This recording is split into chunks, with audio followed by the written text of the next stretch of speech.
सुधाकर जी, मैं आपको काफी ज्यादा तो करीब से नहीं जानता, लेकिन आपके फेसबुक वाल पे जो कुछ भी मैं देख रहा हूँ और जो कुछ भी आप शेयर कर रहे हैं, उसमें मैंने कहीं ना कहीं देखा कि आपकी ज्यादा इन्वॉल्वमेंट हो रही है। आप बराबर फील्ड में दिखाई देते हैं और बराबर काम करते हुए दिखाई देते हैं।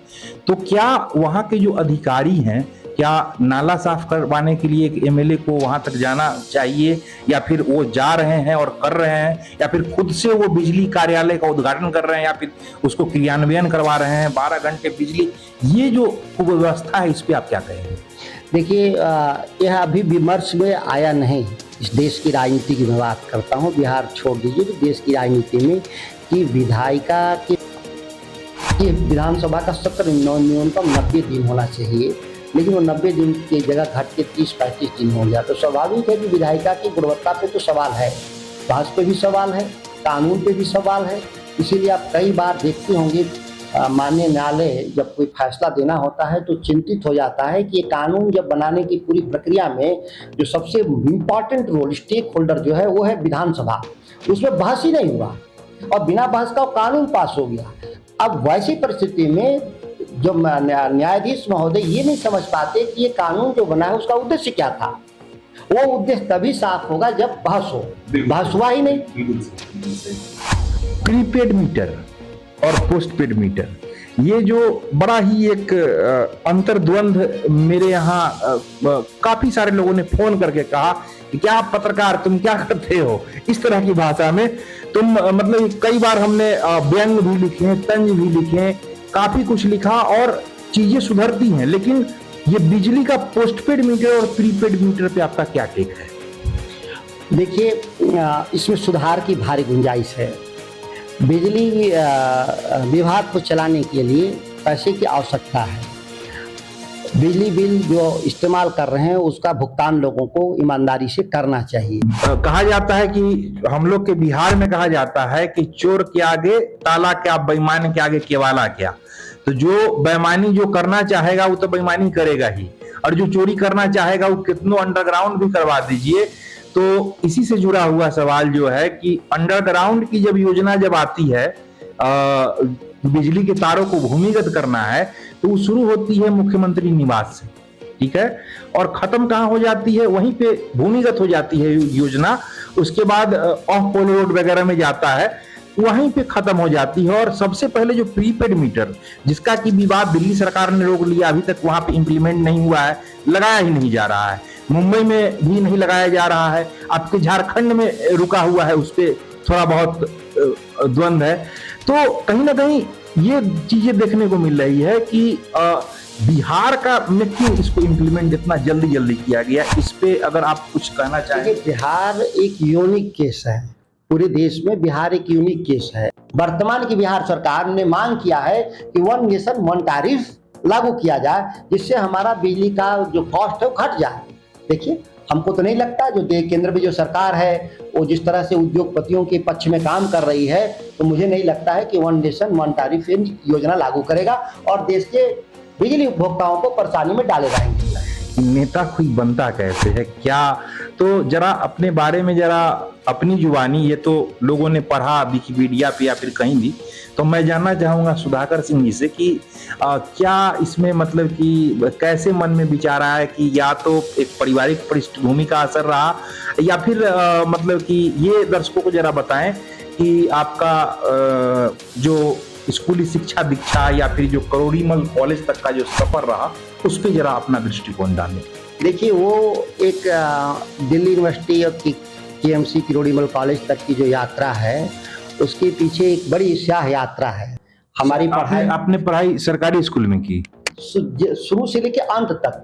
दिल्ली यूनिवर्सिटी भी सरकार का इंस्टीट्यूशन है, मतलब और हमने प्राइमरी एजुकेशन भी हम गांव के सरकार के प्राथमिक विद्यालय में मैंने पढ़ाई की, और 8वीं तक। वहाँ से हम लोग 6 किलोमीटर दूर जो रामगढ़ बाजार है, वहाँ हमने हाई स्कूल की पढ़ाई की, वो भी सरकार का विद्यालय। स्याह पक्ष कहने का मतलब ये था कि हमारे 1 से 8 तक क्लासरूम में 2 हमारे पास पक्के मकान थे, 2 क्लासरूम 8 में 6 क्लास हम लोग पेड़ के नीचे पढ़ते थे। जो अपना हम लोग बोरा लेके जाते थे और बारिश हो, धूप हो या ठंड हो तो भाग के घर आना होता था। वो स्याह पक्ष की उसकी मैं बात कर रहा हूँ। आज उतना बुरा हाल नहीं है, उससे बेहतर सुविधाएं मिली हैं, लोगों तक सरकारें पहुंची हैं बेहतर सुविधाओं को लेकर। लेकिन यह भी तो बात तो सत्य है कि हमको किसी भी सरकारी एग्जामिनेशन में बैठना हो, यूपीएससी बैठना हो, नीट में बैठना हो या कंबाइंड एंट्रेंस में बैठना हो, तो हमारे लिए सिलेबस एक है वहाँ पे। अब ये नहीं देखता कि गांव का लड़का है, इसको सिलेबस दिखा ही नहीं, वो सवाल उसे पूछा जाता है यूपीएससी में, या हमको नीट में एम्स में जाना हो या इंजीनियरिंग में जाना। सब कुछ तो ठीक है, शादी वादी हो गई आपकी? एकदम समय से मेरी शादी हुई थी। कैसे हुई, लव या अरेंज? आप दोनों कह सकते हैं, बचपन का प्यार। जी नहीं, कह सकते हैं कि उसको आप साथ तो पढ़ी बंद समाज है, जो इतना बंद समाज था नहीं। ये हमारी ये जो समस्या है 100-200 साल की समस्या है, हाँ, वर्चस्व का। अदरवाइज भारतीय समाज, सनातन समाज ऐसा नहीं था। पहले भी बराबरी का तो नहीं था, लेकिन काफी अवसर था। ये अवसर जरूर 100-200 पिछले जो हम जब गुलाम भारत थे उसमें महिलाओं की आज़ादी बहुत पिछड़ गई थी, तो सुधार तो हो रहा है। सुधाकर सिंह जी, सबसे पहले तो ये बताइए कि बिहार में जैसा कि आप जानते होंगे कि कृषि सुधार, जो भूमि सुधार थे, वो तो लागू हुए नहीं अच्छी तरह। हालांकि नियम कानून के हिसाब से देखा जाए तो सबसे पहले हम लोगों के पास बना था कृषि जो भूमि सुधार के जो बिल थे, लेकिन भूमि सुधार का बिल लागू हुआ नहीं कभी सचमुच में यहाँ पे। तो ऐसे में जो बड़ी जोत का किसान होता है, जिसको हम लोग 2.5 एकड़ से ज्यादा का जोत वाला किसान कहते हैं, और छोटी जोत वाला जो किसान होता है जो 2.5 एकड़ से कम वाला है, इन दोनों किसानों की समस्याओं में आपको जमीनी स्तर पर अंतर क्या दिखता है? पहले तो इस बिहार में और इस देश में ये आज तक हमको समझ में नहीं आया था कि भूमि सुधार का परिभाषा क्या है। बेसिकली केवल बड़े किसानों को टारगेट करने के नाम पर लैंड रिफॉर्म की बात की गई। तो संपत्ति अर्जित कर रहे हैं अडानी अंबानी, उन पर क्यों नहीं सवाल?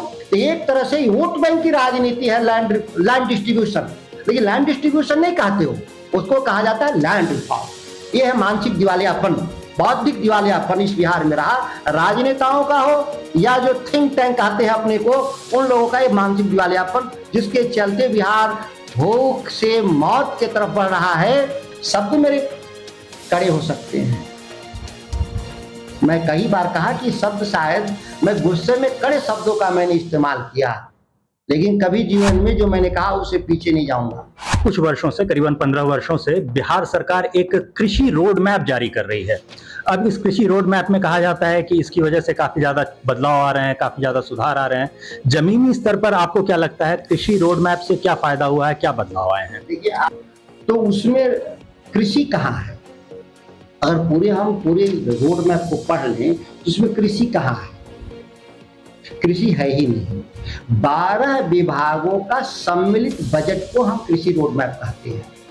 12 विभाग, थोड़े से दाम बढ़ जाते हैं प्रोडक्शन घटने से, तो एक ही बात, दाम में कितना इजाफा होता है? अब एक टमाटर उदाहरण है आपके सामने।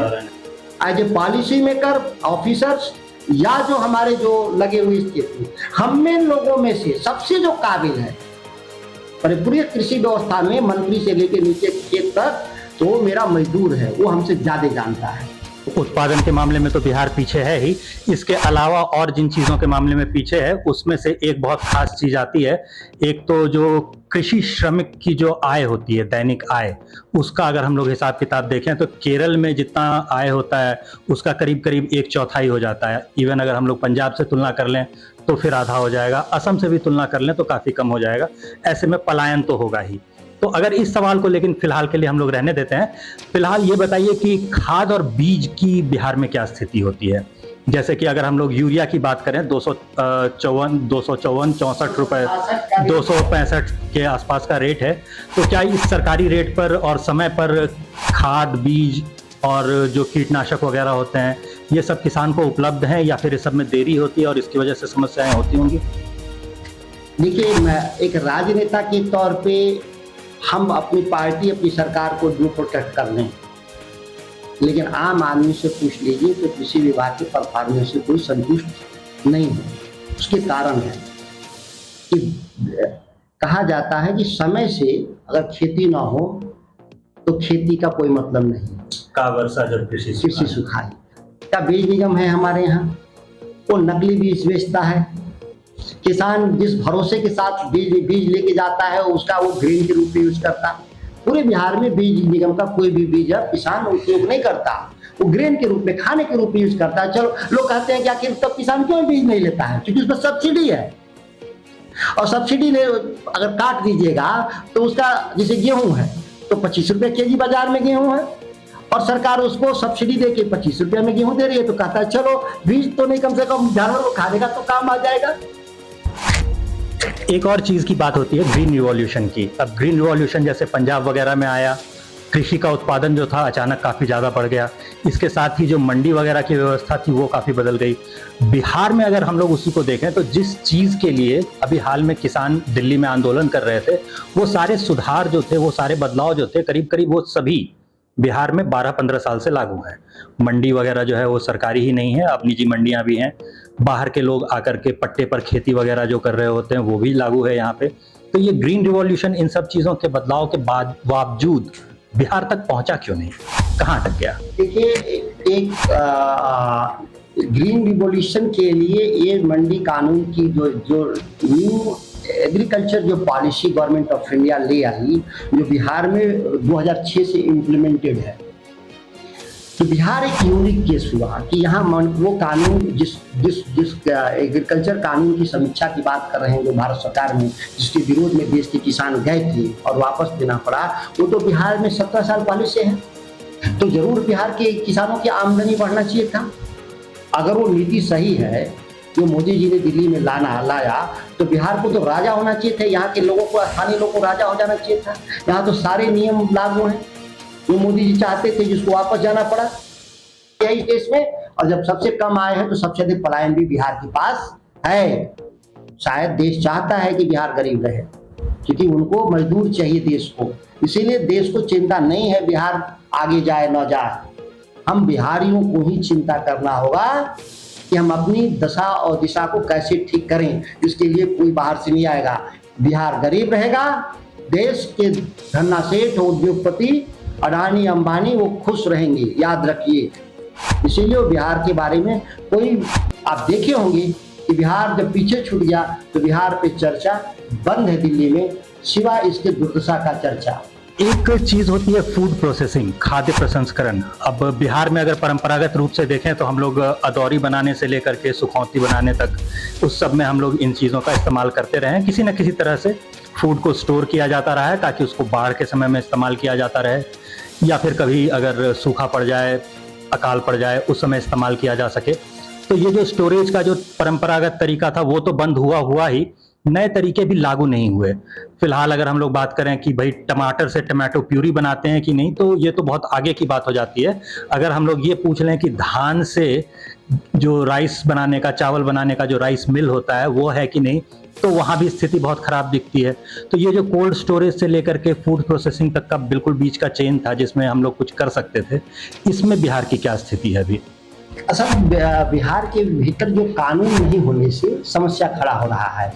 आपको क्या लगता है, सुनील सिंह कृषि मंत्रालय में जा रहे हैं, या फिर जो अभी जो बाजार जो गर्म है अटकलों का, एक सुनील सिंह का नाम आ रहा है, मैंने जहां तक के भी सुना कि बिस्कोमान में भी वो हैं, और एक सुधाकर सिंह का कल एक वरिष्ठ पत्रकार जो कि टीवी पे अपना वो बाइट दे रहे थे, और कुछ लोगों ने मुझे बताया कि भाई वो कह रहे हैं कि भाई कि सुधाकर सिंह कल शपथ ग्रहण करने जा रहे हैं। तो हम कहें कि ऐसी कोई इंफॉर्मेशन है नहीं, लेकिन मैं सुधाकर सिंह से ही पूछ लूंगा कि उनका क्या इस पे राय है। देखिए, व्यक्तिगत तौर पे ये निर्णय लेना मेरा अधिकार क्षेत्र के बाहर है कि कौन क्या बनेगा। यह निर्णय राष्ट्रीय इंफॉर्मेशन कोई आपके पास?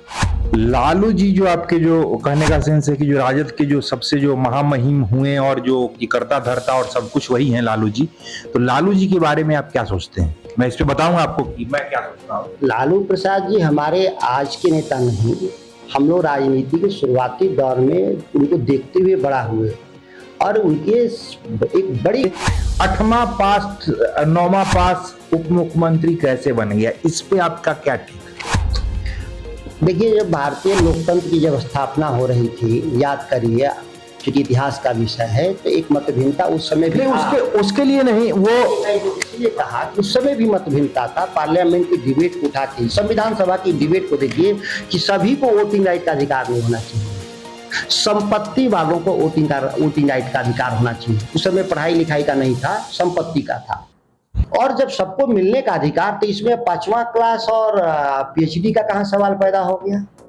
हम प्रशांत किशोर की योग्यता पे सवाल नहीं उठा रहे हैं, लेकिन मैं जानता हूं कि उनसे लाखों लोग ज्यादा पढ़े लिखे लोग इस समाज में हैं, तो नेता मान रहे हैं कि नहीं उनको। उनके साथ जो यात्रा में चल रहे हैं 1000-1500, उसमें से 1000-1500 में से 1000 आदमी तो उनसे ज्यादा पढ़ा लिखा है, तो क्या वो उनको नेता मान रहा है कि नहीं। बहुत सारे ब्यूरोक्रेट्स, आईएएस अधिकारी, आईपीएस अधिकारी उनके साथ काम कर रहे हैं, तो उनसे योग्य लोग तो उनके ही साथ घूम रहे हैं, फिर भी उनको नेता मान रहे हैं। और कुल मिलाकर के लोकतंत्र में जो जनता को सबसे जो प्रिय हो वही लोकप्रिय, वही सर्वप्रिय होता है। बराबर प्रशांत किशोर पूछते रहते हैं कि भाई तेजस्वी यादव जो है लालू जी के बेटा हैं, इसके अलावा कोई उपलब्धि है क्या, यही उनका टिक रहता है। जिसको जनता चुन ली हो उसकी उपलब्धि वही है कि उसको जनता चुन ली। और दूसरी बात, पहली बार तो लालू जी के नाम पे चुन ली, लेकिन दूसरी बार तो उनके काम पर चुनी। और निश्चित तौर पर लालू जी के नाम पे 243 तो चुन के नहीं आते। अभी तो हम लोग 80-75 आए थे चुन के, बाकी लोग क्यों हार गए। अगर लालू जी के ही नाम से सबको जीत के आना था तो बाकी लोग कैसे हार गए। आदमी प्रशांत किशोर जी को डेमोक्रेटिक होना चाहिए, मोर डेमोक्रेटिक होने की आवश्यकता अभी भी प्रशांत किशोर को और मोर भाईचारे के आधार पे मोर डेमोक्रेटिक होने की आवश्यकता है, मैं ये कह रहा हूँ। एक आखिरी सवाल मैं लूंगा आपसे पारिवारिक दृष्टिकोण से कि जरा लव मैरिज के बारे में बताइए। मैंने कहा ना कि जो हमारे जो विमर्श में भारतीय समाज में विमर्श में जो आधुनिक, कितना भी हम आधुनिक समाज हुए हैं, बने हुए, इसमें अभी भी महिलाएं क्यूरियोसिटी का सवाल है। तो उस क्यूरियोसिटी को आप बरकरार रखना चाहेंगे।